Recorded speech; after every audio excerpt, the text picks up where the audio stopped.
की, नड़ेश्वरी माता की, आनंद प्रकाश बाबू की।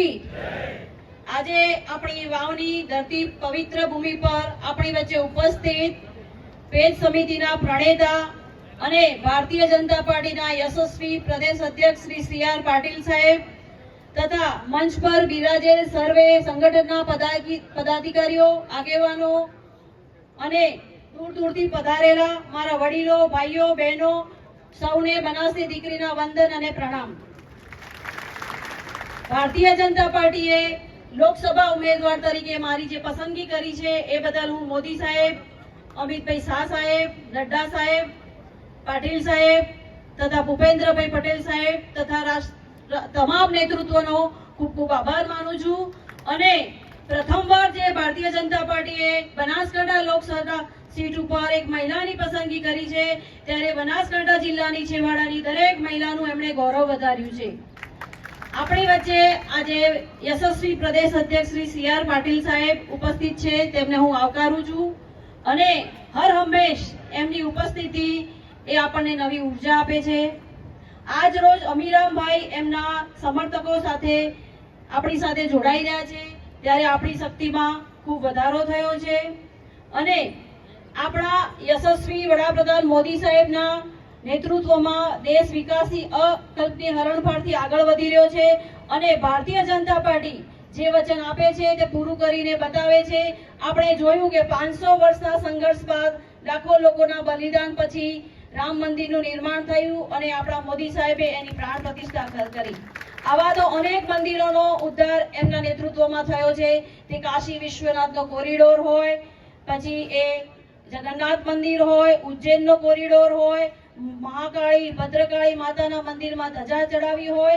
एटले भारतीय जनता पार्टी तो धार्मिकताने वरेली पार्टी छे अने मोदी साहेबना नेतृत्वमां छेल्ला 10 वर्षोमां अनेक कल्याणकारी योजनाओनो प्रजाजनोए लाभ लीधो छे। एमां सौथी मोटी कल्याणकारी योजना जो होय तो ते छे प्रधानमंत्री आयुष्मान कार्ड योजना। આપણા પરિવારની કોઈ વ્યક્તિ બીમાર થાય તો એને કોઈની આગળ લાચાર ન થવું પડે એના માટે આયુષ્માન કાર્ડ યોજનાનો લાભ લઈ અને સારા દવાખાનામાં VVIP દવાખાનામાં એની સારવાર થઈ શકે છે। માટે મારે તો આપને કહેવું છે કે મારે 36 એ 36 કોમના સમાજને સાથે લઈને ચાલવાનું છે અને મોદી સાહેબનો જે મંત્ર છે સૌનો સાથ સૌનો વિકાસ, બધાને સાથે લઈને દરેક સમાજનો વિકાસ થાય એની ચિંતા મારે કરવાની છે। આજે જ્યારે વાવની વચ્ચે વાવ પંથકમાં હું ઉપસ્થિત છું ત્યારે મારે આપના પ્રશ્નોનું ખાસ પ્રાથમિકતા રાખવાની છે અને અહીંના ધારાસભ્ય પણ આપણા નથી, માટે આપની વિશેષ જવાબદારી મારા ઉપર છે। આપના જે પણ પ્રશ્નો હશે એના માટે એનું નિરાકરણ લાવવા માટે, એનું રિઝલ્ટ લાવવા માટે હું જરૂરથી પ્રયત્નશીલ રહીશ। મહેનત કરવો હોય તો મારો સ્વભાવ છે અને સેવા મારા સંસ્કારમાં રહેલી છે, માટે આપના માટે આપની દીકરી બનીને આપના પડકે હું જરૂરથી ઊભી રહીશ। અને છેલ્લે મારે એટલું કહેવું છે કે તમારો એક વોટની તાકાત કેટલી છે। તમારો એક વોટ એ રામ મંદિરનું નિર્માણ કરાવી શકે છે। તમારો એક વોટ એ કાશ્મીરમાંથી 370 ની કલમ હટાવી શકે છે। તમારો એક વોટ એ બનાસકાંઠા અને દેશની સરહદોને હજુ વધુ મજબૂત બનાવી શકે છે। માટે આજે હું તમારી વચ્ચે બનાસની દીકરી તરીકે આશીર્વાદ લેવા આવી છું।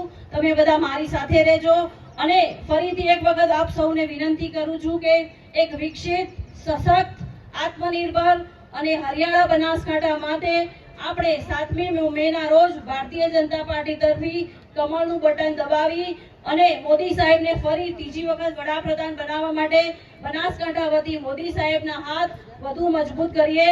અને છેલ્લે આપણા નડેશ્વરી માતાને પ્રાર્થના કરું છું કે આપ ભગવાન નડેશ્વરી માતા આપ સૌનું કલ્યાણ કરે અને આપણા પાટીલ સાહેબનું જે લક્ષ્ય છે 5 લાખથી વધુ લીડનું એના માટે આપ સૌનો સહયોગ અને આશીર્વાદથી મને ચોક્કસ વિશ્વાસ છે કે બનાસકાંઠા પણ 5 લાખથી વધુ લીડ મેળવી અને બનાસકાંઠા વતી एक कमल આપણે જરૂરથી મોદી સાહેબના ચરણોમાં અર્પીશું। નડેશ્વરી માતા આપ સૌનું કલ્યાણ કરે। ભારત માતા કી જય, વંદે માતરમ। ખૂબ ખૂબ આભાર।